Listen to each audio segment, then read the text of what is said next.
ප්‍රවීණත්වයෙන් නවීනත්වයට GFU Sri Lanka.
This is a story of a village in Ceylon and of the people of that village. And in particular, it is a story of Simin Apuhami and his paddy fields. Nelungama, meaning the village of the lotus flower, is the name of this place. You will not find it on any map of Ceylon, but it is typical of almost any mid-country village that lies between the mountains and the sea.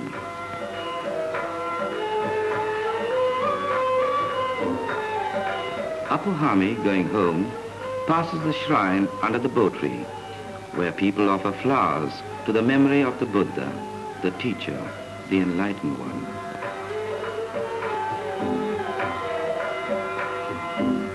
Now comes the little row of shops, which is the center of Nelungama. Here are the tea boutiques and the eating houses, the tailors' shops and the haberdashers, the grocers and the general stores. A little further along is the police station. This is where the people come when they are in trouble, or where they get taken when they make trouble. And here lives the Ralahami, the headman of the village. May Ralahami, whatever do you think you're doing with that old cart of yours? Why don't you throw it away and buy yourself a new one? I'm putting a new wheel to it.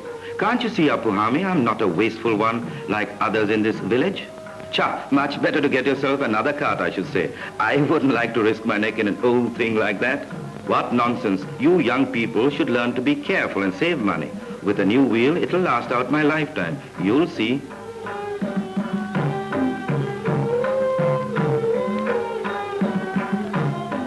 And last of all comes the new Eastern stores belonging to Siripala Silver, where you can buy anything from a brass nail to a bicycle. Without doubt, he's the biggest merchant in the village. He owns the paddy fields for miles around, and it is said that half the village is in his debt. Ayyo mudali, just 3 days more and I'll pay you everything I owe. Not 1 day more and not 1 cent more, Samawati. Look, you're owing over 6 rupees as it is.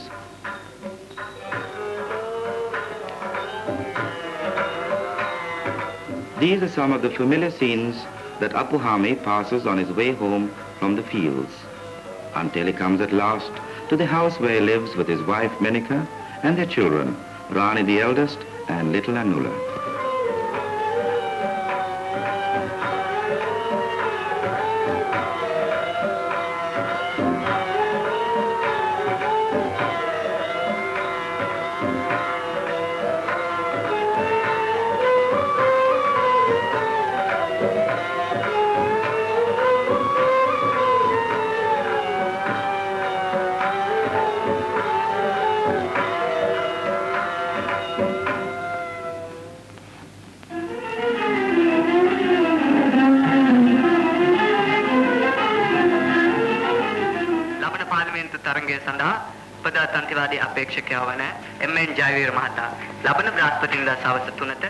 One afternoon, a few weeks later, there was a great noise in the street outside Apuhami's house.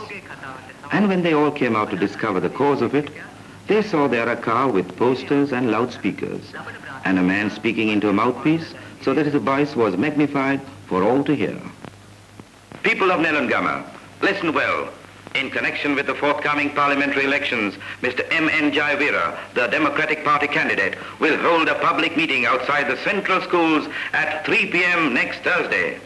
Come and hear him speak, Mr. Jaivira, the Democratic candidate. And don't forget the date, next Thursday, outside the central schools.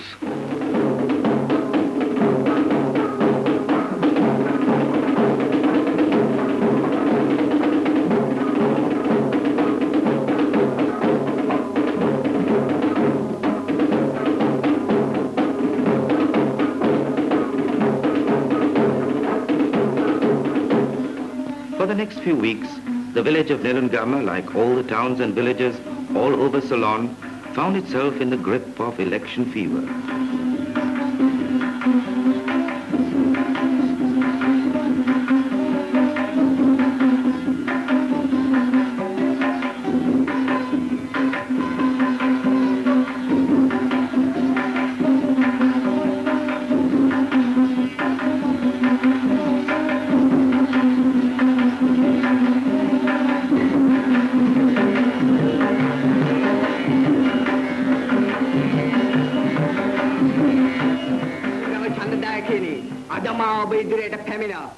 A new parliament was to be elected, and the people of Ceylon were being coaxed and persuaded to choose their representatives. Of the two candidates for the votes of Apuhami and the people of Nelungama, Mr. Senatunga, the independent candidate, said, "I don't believe in parties. What you need here in Nelungama is a man who will act quickly, even ruthlessly when the occasion demands. What you need, what the whole island needs, is strong, independent-minded men who are not tied down by party loyalties. Send a party man to parliament and all you'll get is talk. Send me and you will get results." While Mr. Jaivira, the Democratic candidate, said, "My party stands for democracy. That is to say, freedom of opinion, freedom of speech, freedom of the press. We believe in the right of every citizen, however humble, to elect his chosen representatives in village committee, municipal council, or House of Parliament. And furthermore, that it is a duty of your elected representatives to carry out the wishes of you, the people. That is the true meaning of democracy." "Ah, that's all very fine. But what will you do for poor peasants like us?" asked Apuhami. "I promise I will do everything I can to improve the conditions and protect the rights of the peasant and the cultivator. And if you think I'm not looking after your interests properly, then write to me about it." Apuhami listened carefully to everything they said and kept his opinions to himself.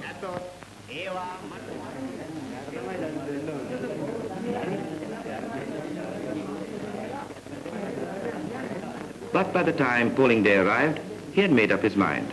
And first thing in the morning, he and Menika, together with the other villagers in Nelungama, went to the polling station to cast their votes for the candidate they had chosen.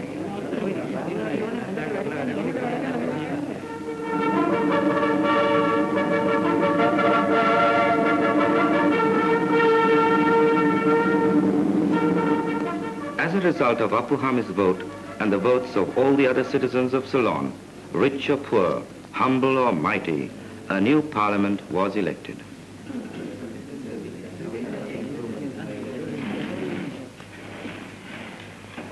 In this parliament, in the chamber of the House of Representatives, Mr. M.N. Jaivira takes the oath as a member for Nelungama.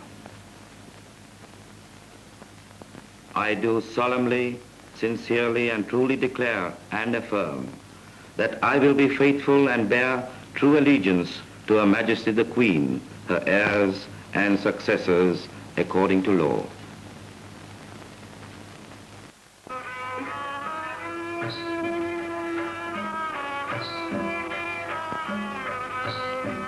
One morning, a few days later, Apuhami got a nasty surprise. For when he came to his paddy fields to begin the day's work, he found two other men already there. "Oi, what do you think you're doing there? Those are my fields. Be off with you." "They were your fields, perhaps, Apuhami, but yesterday the mudali gave them to us." "What madness is this? I've always farmed these fields, as you very well know. Why should the mudali give them to you? We know nothing about that, replied the men. But we are here now, and we are going to stay.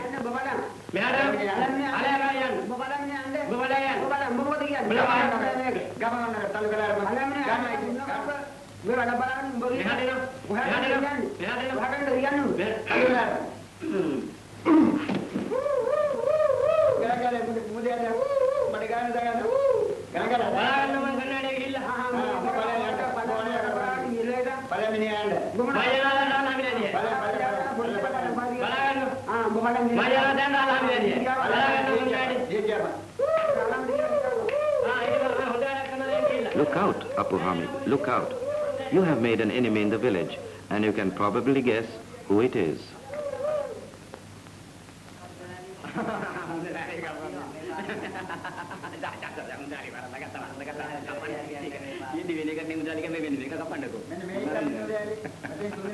The mudali was playing a quiet game of drafts outside his shop when Apu Hamid, covered in mud, came dashing up.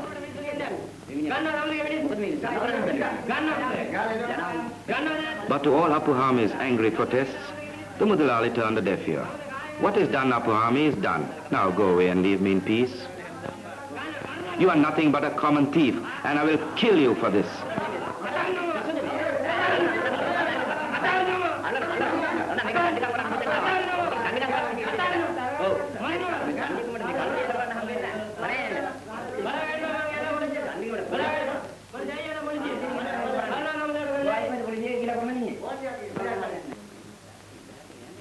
Beside himself with rage, Apu Hamid ran to tell his troubles to the village headman. Come, Rala Hamid, come at once and speak to the mudali. He has taken my fields away. Ayyo, what can I do about it? They are his fields and he can do with them as he pleases. No, no, he cannot, and he must stop him. But the village headman drove off about his business, leaving Apu Hamid more angry and bewildered than ever.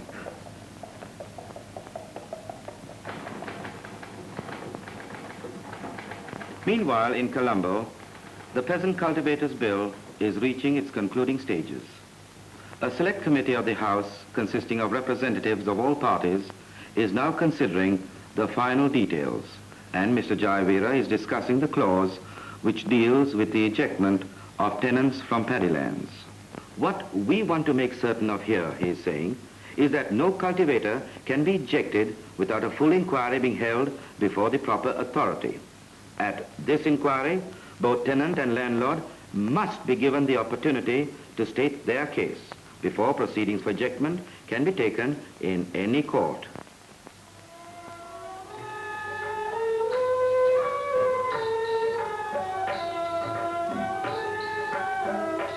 That same evening in Nelungama, the village headman and the mudali might have been seen going together to Apu Hamid's house.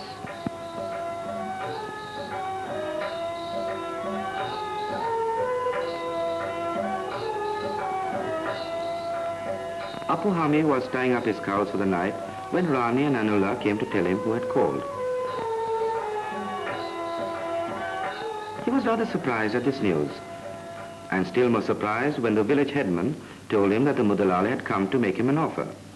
What has the mudali got to offer me? Asked Apu Hamid. All I want of him is to have my fields back again. And so you may, Apu Hamid, so you may, if you will just be patient and listen to what he has to say. Now, as I told you before, the mudali began, I want to buy this house and garden. It is the only piece of land that suits me, and I'm prepared to pay you well. Look, here are 4,000 rupees.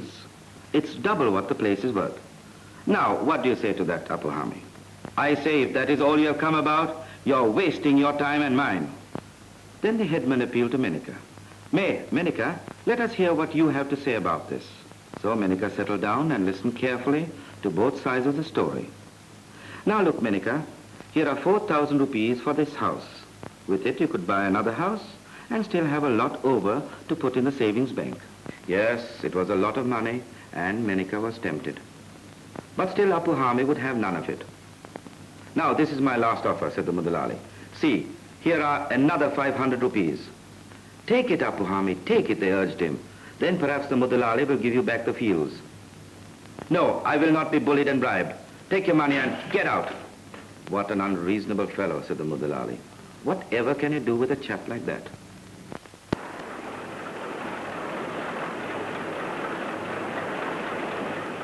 And all the time in Colombo, the wheels of government continued to turn. The Select Committee had finished its deliberations on the Tenant Cultivators Bill, and the government press was now printing its report. Next day, the papers carried the news.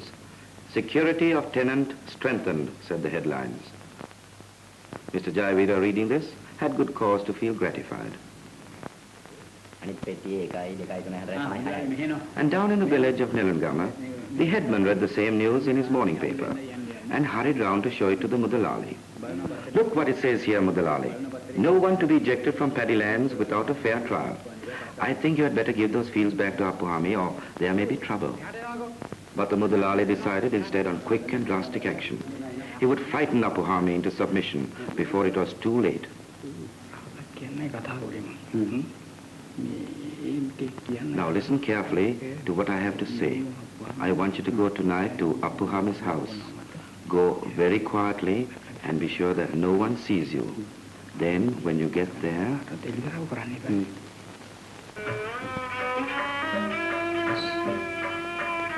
Back in the village of Nelungama, the hubbub and excitement of the election is soon forgotten. The seasons pass, marked only by the ordered course of work in the fields, digging and ploughing, raking and planting, to grow the paddy, which is the chief harvest of their labor and the mainstay of their lives.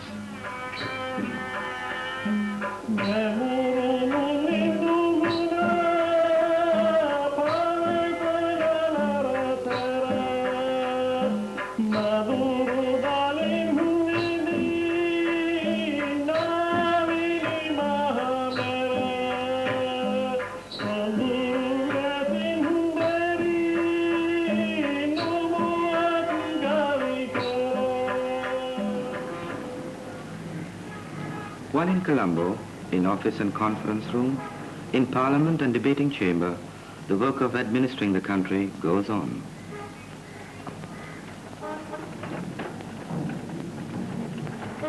At this very moment, unknown to the villagers of Nelungama, a bill is being debated in the House of Representatives which will vitally affect their lives, and their member is speaking in the debate. As I see it, the chief purpose of this bill is to give protection to the small tenant cultivator. 9/10 of the paddy lands in my constituency, nay, in all Ceylon, are farmed on a crop sharing basis, and the cultivator has little or no security. He can be turned off at a moment's notice by a thoughtless or unscrupulous landlord. Under such circumstances, how can we expect these people to put their best care and effort into cultivating their fields? If we are to get the increased food production the country so badly needs, these are the people we must seek to protect by the provisions of this bill. Simin Apuhami is just such a tenant cultivator. All his life he has farmed these fields and farmed them well, as his father and grandfather did before him. But they do not belong to him. They belong to Siripala Silva, the Mudalali, who is even now casting covetous eyes on Apuhami's house. Look out, Apuhami, look out. Menika was at a loss to understand what this could mean.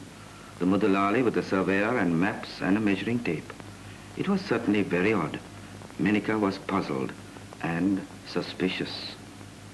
She would have to tell Apuhami all about it when he came home, but that would not be until later, because after his work in the fields, he would bathe and put on a clean cloth.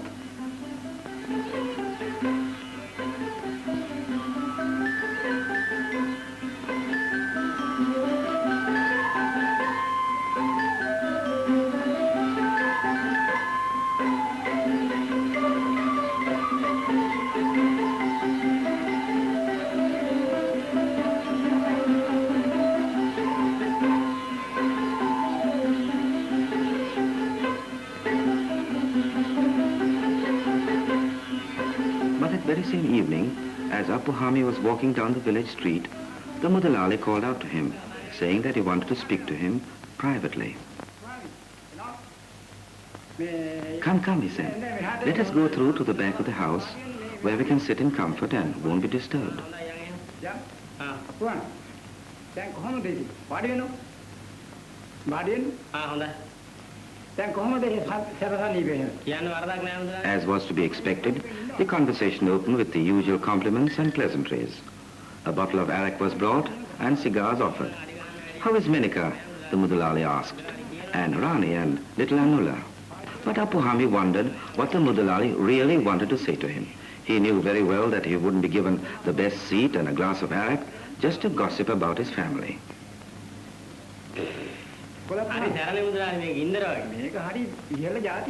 And then, all at once, the mudalali came to the point. He wanted nothing more nor less than to buy Apu Hami's house and garden. But Apu Hami didn't like the idea at all. I've lived there all my life, he said, and I don't want to change.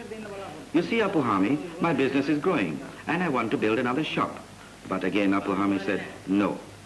All right, but I should think it over if I were you, threatened the mudalali.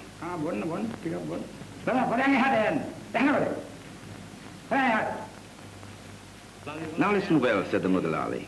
We have been good friends for a long time. It would be a pity for us to start quarreling now.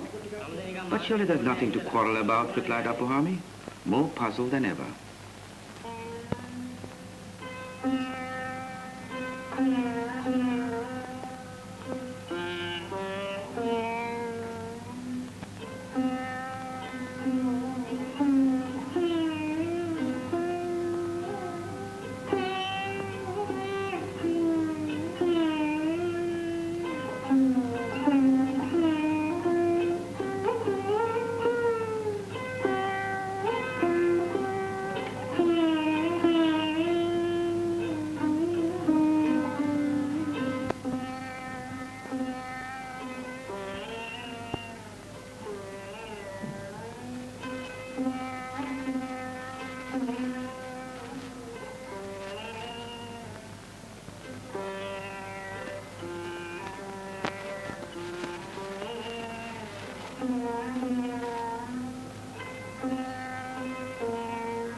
Apu Hami lay on his bed, too sick and tired to move. Fonseca, the policeman, came to see him with the village headman, and they listened to his story. And after that, what happened? Fonseca asked. Then they started throwing stones at me. One of them hit me on the head, here. The blood ran into my eyes, and while I was still dazed, they hit me with sticks and knocked me senseless. And then you remember nothing? Are there any witnesses, Rolahami? No, I've asked everywhere. No one has seen or heard anything. Could you identify these men, Apu Hami? It was too dark to be certain, but I think I know. The policeman took all this down and promised to do what he could. Now, rest well, Apuhami. We'll do our best for you, but we haven't got much to go on. You see a difficulty, don't you, Raluhami? We haven't got any witnesses, and there isn't really enough evidence on which to make an arrest.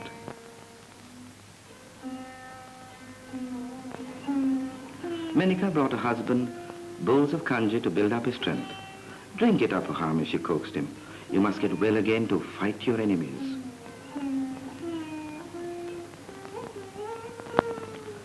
Apuhami felt that the whole world was against him, and he didn't know where to turn for help. And then he remembered what Mr. Jayavira had said.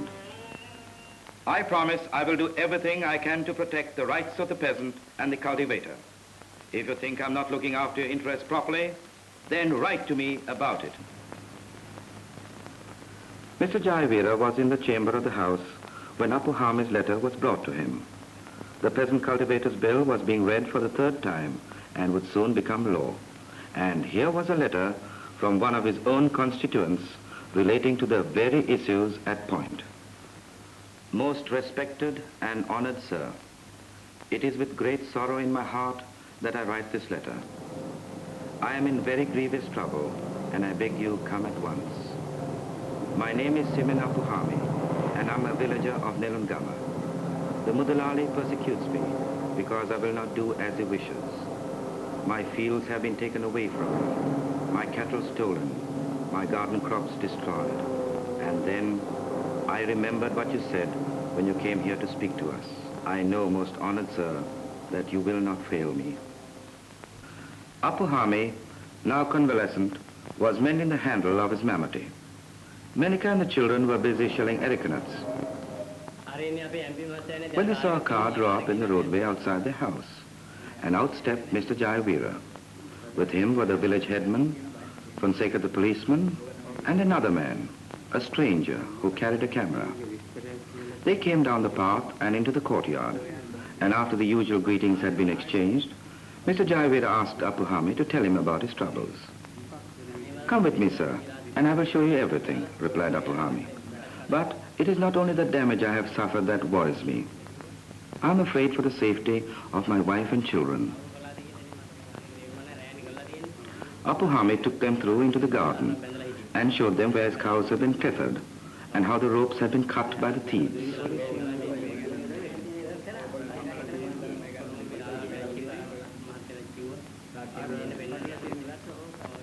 And he showed them how his fences had been broken down. Yes, I see, said Mr. Jayavira. Now we must think what can be done to stop this persecution. While they were talking in the garden, a group of villagers had collected in the roadway to watch, as was only to be expected. They are Member of Parliament with the Rolahami and the policeman. Whatever could this mean? Something important must surely be afoot. The Mudalali saw them too, and he did not at all like what he saw.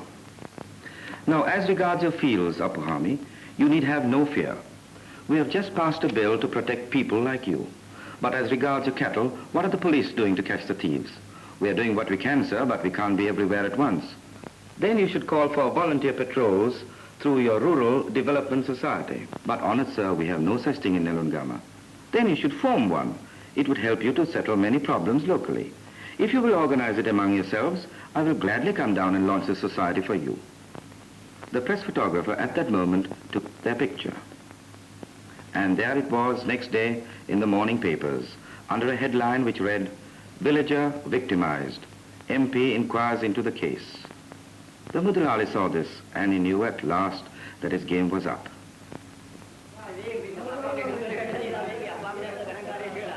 The villagers of Nelungama saw it too, and came hurrying round to Apuhami's house.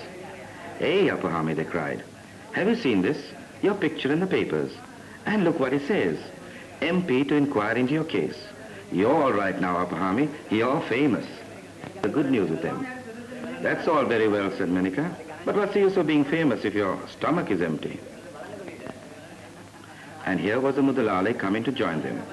He looked worried, and there seemed to be something on his mind, as he pushed his way through the crowd and tapped Apuhami on the shoulder.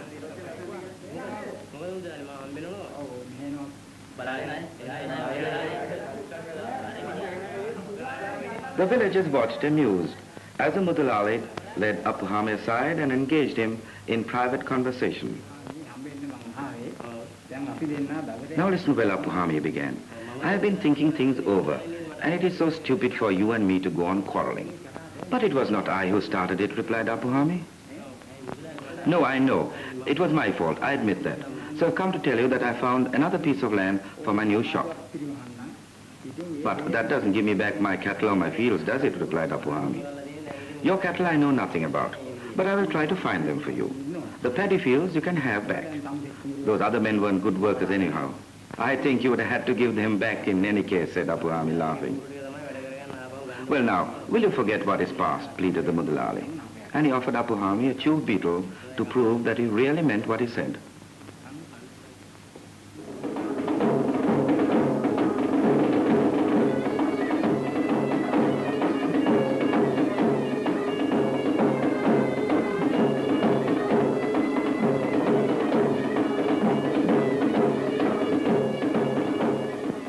So the people of Nelungama took the advice of their Member of Parliament and formed their own Rural Development Society. And Mr. Jayavira came down, as he had promised, for the opening ceremony.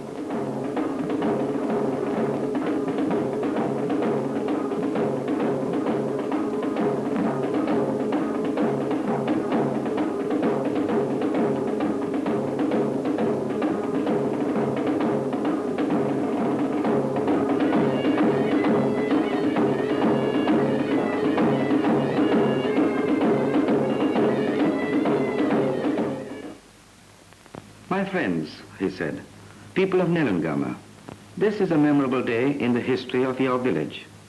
It is also a very happy day for me.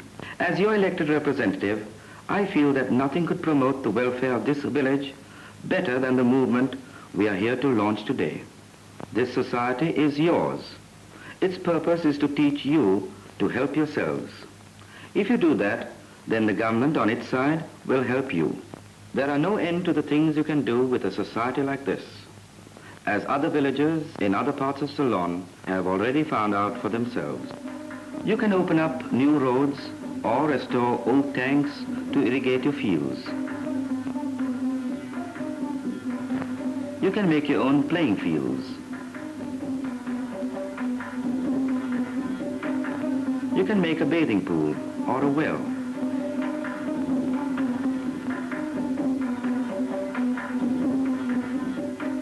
You can teach the women folk how to weave mats or make baskets.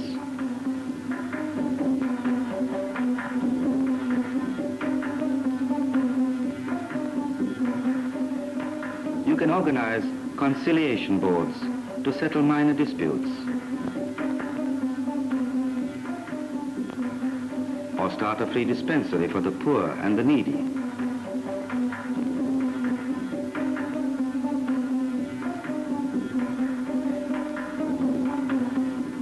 And you can open a day nursery for your children. In fact, there is no end to the things you can do for the betterment of yourselves and your village.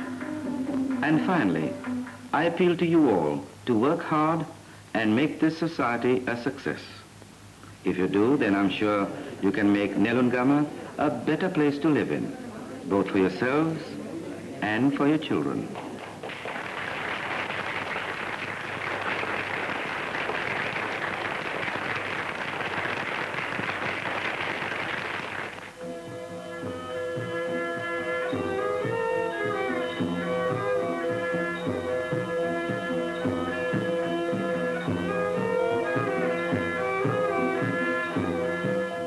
And the end of the story is this. When harvest time came again to Nelungama, Apuhami and Menika were back again in the old fields, gathering the ripe grain as they had always done, and as they would continue to do, so long as they had breath in their bodies.